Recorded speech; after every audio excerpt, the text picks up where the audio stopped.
सतगुरु नमो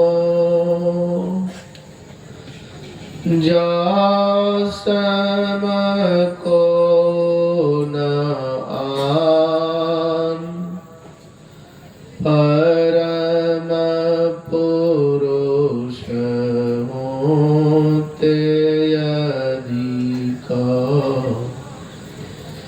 गावे संत सुजान। परम पूज्य स्वामी प्रमोद बाबा के चरणों में नमन। संत मंचों पर आए हुए पूज्य महात्मा गणों के चरणों में नमन। इस सत्संग स्थल पर आए हुए सत्संग प्रेमी सदात्माओं, माताओं एवं बहनों, हम लोग संत मत सत्संग में बैठे हुए हैं। संतों के ज्ञान से ही इस जीव का कल्याण होता है। इसलिए संत के शरण में जो पड़ जाता है, चला जाता है, उसी का जीवन का उद्धार होता है। अभी हम लोग सत्संग के बारे में सुन रहे थे। सत्संग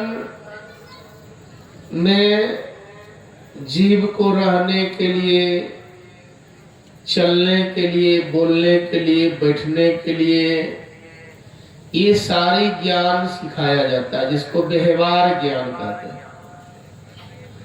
जिसके अंदर में व्यवहारिकता ज्ञान नहीं होता है, उसको हम मानव नहीं कह सकते हैं। उसको हम पशु की भी तुलना दे दें, जानवर की भी तुलना दे दें तो चल सकता है। और इसी सत्संग से मानवता मिलते हैं, जो मानवता कहते हैं। और इसी सत्संग से जिसने प्रेम करता है, उसी जीव को परमात्मा भी मिल जाते हैं, आत्म कल्याण हो जाते हैं।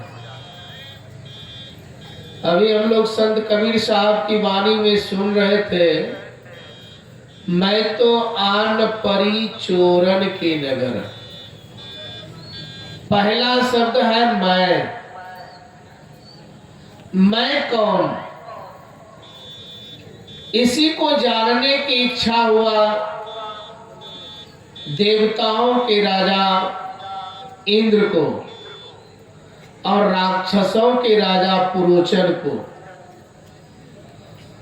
दोनों सृष्टिकर्ता ब्रह्मा जी के पास गए और जाकर के दोनों ने याचना किया कि हे पितामह, मैं कौन हूं, इसके बारे में आप कृपा करके बताइए। मेरी यही जिज्ञासा है कि मैं कौन हूं। मैं हूं लेकिन पता ही नहीं चलता कि मैं कौन हूं।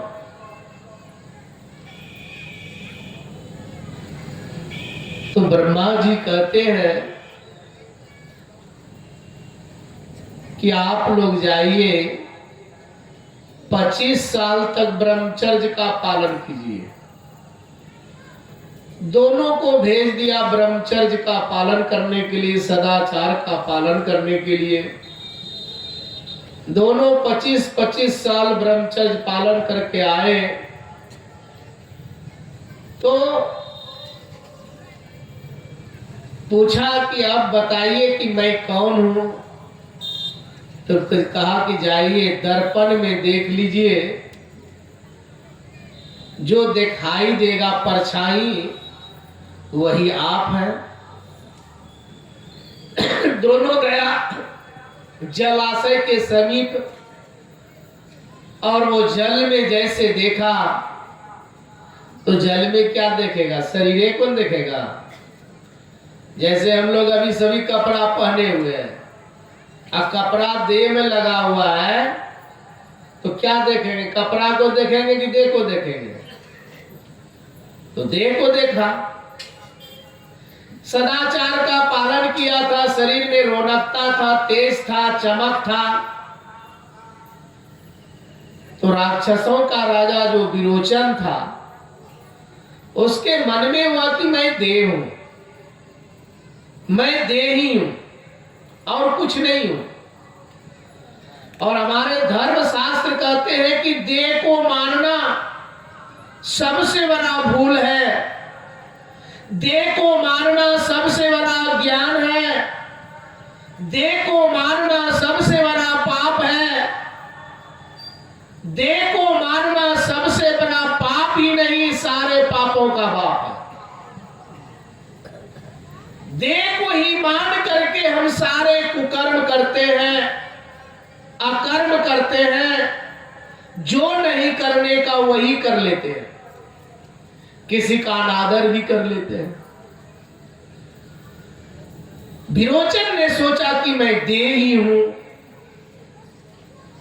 इसलिए वो तो लौट कर चला गया। लेकिन इंद्र को मन में संतुष्टि नहीं मिला।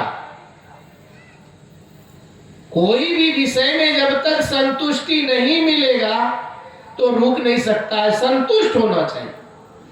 तो पुनः ब्रह्मा जी के पास गया और कहा कि पितामह, ये तो शरीर की परछाई दिखाई दिया और मुझे अंदर में शंका है कि मैं कौन हूं। कहा ठीक कहते हो, जाओ पुनः 25 साल ब्रह्मचर्य का पालन करना। पुराण कहते हैं कि उसको 4 बार लौटाया, 120 बार ब्रह्मचर्य का पालन कराया। तब कहा कि हे इंद्र, तुम जो शरीर देख रहे हो, 5 शरीर के अलावे, 14 इंद्रियों के अलावे और वासना के अलावे, विकार के अलावे, सुख दुख, ये सब के अलावे 31 तत्व है। और 31 तत्व के समुदाय को क्षेत्र कहते हैं और इसी में रहने वाले जीव को क्षेत्रज्ञ कहते हैं। इसलिए एक महापुरुषों ने बहुत अच्छा बात कहा कि मैं देह नहीं, तू देही है, तू देह नहीं, तू देही है। इसे ही जान ले, इसे ही मान ले। अस्थि पिंजर से देह बना है, नस नारियों से कसा है, चर्म चादर से ढका है, इसमें तेरा मन फंसा है। और हमारे परमाराध्य संत सद्गुरु महाराज कहते हैं कि मन में हम ऐसे फंसे हुए हैं जैसे दूध में क्रीम या घी फंसा हुआ है। मन जहां जाते हैं वहां हम चले जाते हैं, और मन की वृत्ति जहां तक रहते हैं तो इंद्रियां भी वही काम करती है। अगर हमारा ख्याल कान में है तो हम कान से शब्द सुनते हैं, हमारा ख्याल अगर आंख में है तो आंख से रूप देखते हैं, आदि आदि जो जो इंद्रियों में हमारा ख्याल रहते हैं वही वही कर्म हम करते हैं। हे इंद्र, तुम आत्मा हो, जीवात्मा हो, और इसी को जानना ज्ञान कहते हैं। और हम आ गए कहां?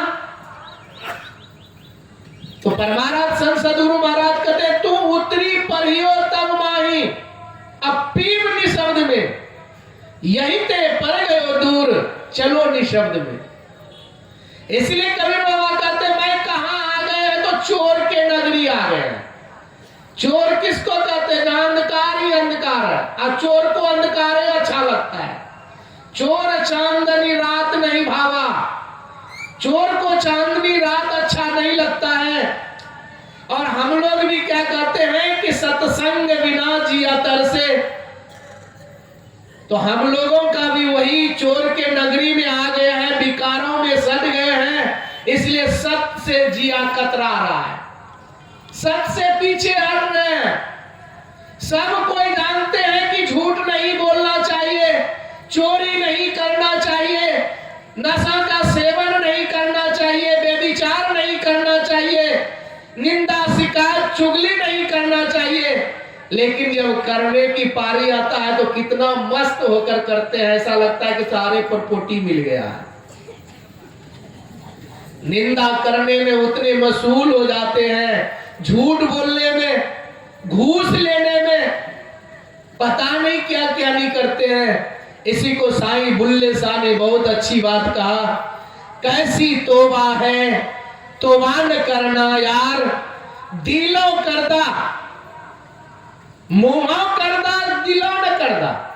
मुंह से कहते हो कि झूठ नहीं बोलना चाहिए, मुसलमानी लग है तोबा, तोबा का अर्थ होता है दूर दूर छिया छिया, लेकिन हम कहते हैं कि झूठ नहीं बोलना चाहिए, लेकिन फिर झूठ बोल जाते हैं और प्रेम से झूठ बोलते हैं।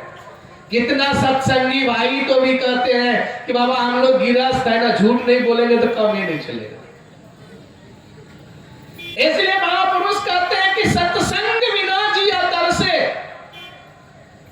जिया तरस रहा है, कतरा रहा है, पीछे हट रहा है, सत्य का हम संग नहीं कर रहे हैं। चूंकि सत्संग में बहुत लाभ है, इस सत्संग में लाभ बहुत है, तुरंत मिलावे गुरु से। गुरु अंश परमात्मा, यह ज्ञान, गुरु नाम है ज्ञान का। इसलिए कहते बिन गुरु की होई ज्ञान, अज्ञान की होई वैराग्य बिनु। बिना गुरु से ज्ञान नहीं होता है, इसलिए वह ज्ञान चाहिए जिस ज्ञान में जाकर के हमारा कल्याण हो जाएगा, और वह ज्ञान सत्संग में मिलता है।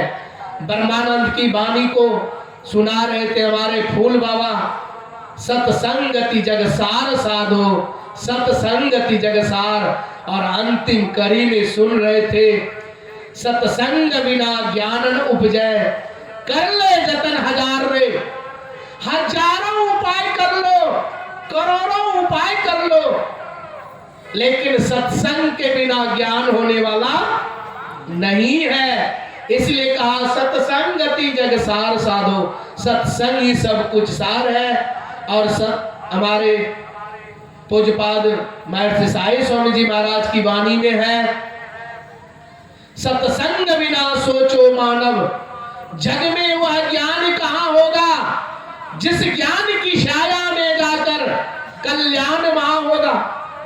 सत्संग में संत वचन रूपी सत्य ज्ञान की गंगा बहती है, जिसमें इसमें अवगाहन अधि नहीं किया तो सतपथ का ज्ञान कहाँ होगा। आदि आदि बातें हम लोग पूज्य बाबा गणों से सुनेंगे, समझेंगे और जीवन में उतारेंगे तो हमारा परम कल्याण हो जाएगा। बोलिए श्री सद्गुरु महाराज। सज्जनों, सत्संग